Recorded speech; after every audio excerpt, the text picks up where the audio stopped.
നമസ്കാരം, കർമ്മ ന്യൂസിലേക്ക് സ്വാഗതം.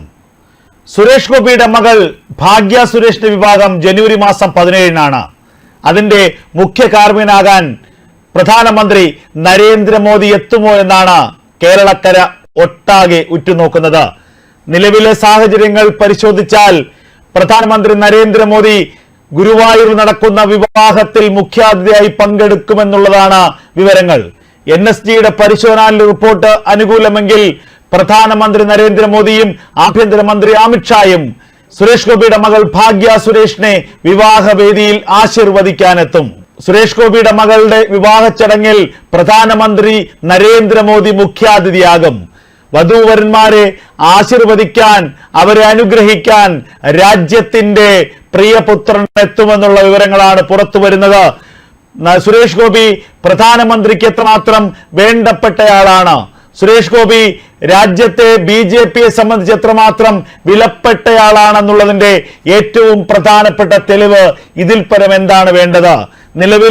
നിലവിൽ ലഭിക്കുന്ന സൂചനകൾ അനുസരിച്ച് പ്രധാനമന്ത്രി ഗുരുവായൂരിൽ നടക്കുന്ന സുരേഷ് ഗോപിയുടെ മകളുടെ വിവാഹ ചടങ്ങിൽ പങ്കെടുക്കുമെന്ന് തന്നെയാണ് ലഭിക്കുന്ന വിവരങ്ങൾ. സുരേഷ് ഗോപിയുടെ മകൾ ഭാഗ്യ സുരേഷിന്റെ വിവാഹ ചടങ്ങിന് മുഖ്യ കാർമ്മികനാകുക രാജ്യത്തിന്റെ പ്രധാനമന്ത്രി നരേന്ദ്രമോദി തന്നെയാകും. നമുക്കറിയാം, ഈ വിവാഹം തീരുമാനിച്ചതിന് പിന്നാലെ വിവാഹ ക്ഷണക്കത്ത് ആദ്യമായി സുരേഷ് ഗോപി സമർപ്പിക്കുന്നത് പ്രധാനമന്ത്രിക്കാണ്. മകൾക്കും ഭാര്യയ്ക്കുമൊപ്പം പ്രധാനമന്ത്രിയെ വസതിയിൽ സന്ദർശിച്ച സുരേഷ് ഗോപി കുടുംബത്തിന്റെ നാഥന് ആദ്യ വിവാഹ ക്ഷണം എന്ന അടിക്കുറിപ്പോടുകൂടിയാണ് ആ ഫോട്ടോ പിന്നീട് പങ്കുവച്ചത്. അത്രത്തോളം സുരേഷ് ഗോപിയും കുടുംബവും ഇഷ്ടപ്പെടുന്ന വ്യക്തിയാണ് നരേന്ദ്രമോദി.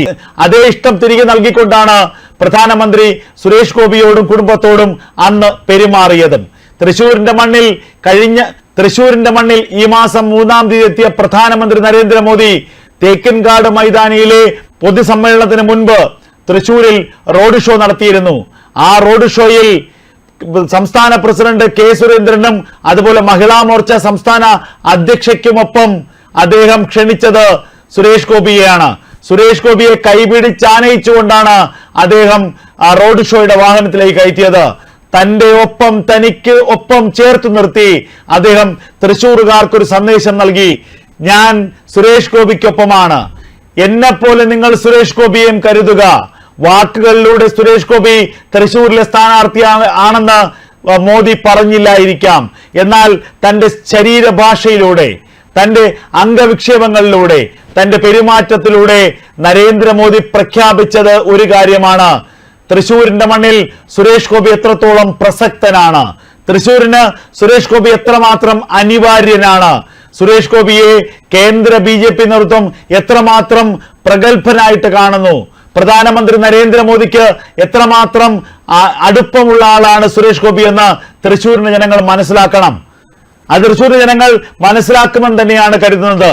ഇനി ഗുരുവായൂർ ക്ഷേത്രനടയിലേക്ക് സുരേഷ് ഗോപിയുടെ മകളുടെ കല്യാണത്തിന് കൂടി പ്രധാനമന്ത്രി എത്തുകയാണെങ്കിൽ ആ ബന്ധത്തിന്റെ ഊഷ്മളത കേരളക്കര തിരിച്ചറിയും.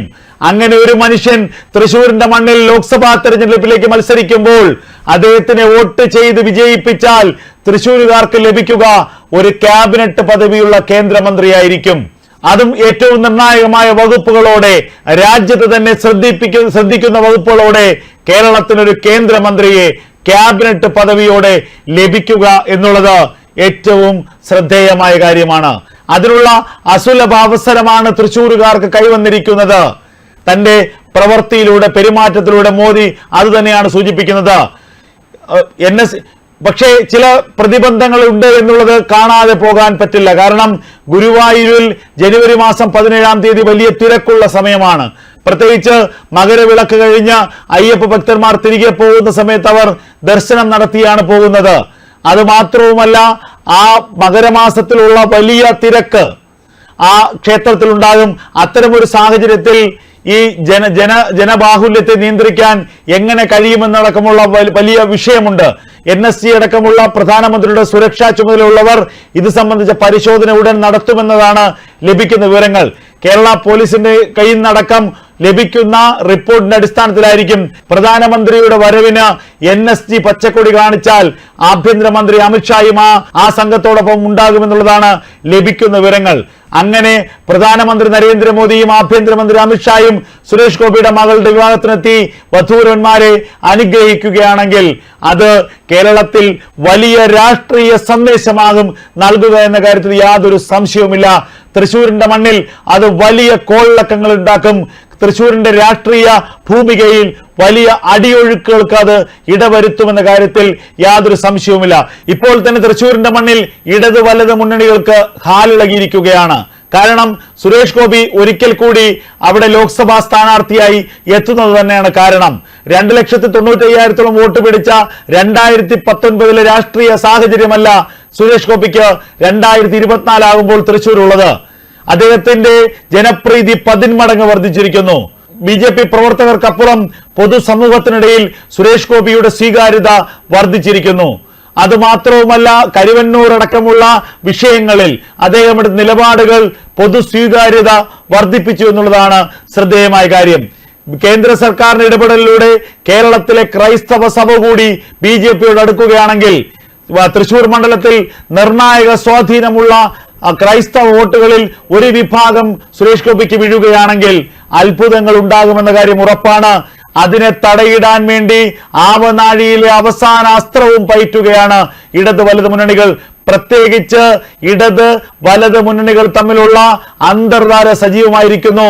കോൺഗ്രസ് സ്ഥാനാർത്ഥിയായി TN പ്രതാപൻ എത്തുമ്പോൾ CPIയുടെ സ്ഥാനാർത്ഥി ഇടതുപക്ഷത്തെത്തുന്നത് VS സുനിൽകുമാർ ആകുമെന്നുള്ള സൂചനകളുണ്ട്. ഏത് സാഹചര്യത്തിലാണെങ്കിലും സുരേഷ് ഗോപിയെ തോൽപ്പിക്കുക, അതിന് വേണമെങ്കിൽ അവസാന നിമിഷം CPMന്റെ വോട്ട് കോൺഗ്രസ് സ്ഥാനാർത്ഥിയായ TN പ്രതാപന് മറിച്ചു നൽകി പ്രതാപനെ വിജയിപ്പിക്കാനുള്ള സാധ്യതയും തള്ളിക്കളയാനാകില്ല. അത് സംബന്ധിച്ചുള്ള ചർച്ചകൾ നടക്കുന്നു എന്നുള്ള വിവരങ്ങൾ നേരത്തെ പുറത്തു വന്നിരുന്നു. എന്തായാലും CPMും കോൺഗ്രസും ഇടതുപക്ഷവും വലതുപക്ഷവും ഭയക്കുന്നത് കേരളത്തിൽ ഒരേ ഒരു BJP നേതാവിനെയാണ്, അത് നടൻ സുരേഷ് ഗോപിയെയാണ്.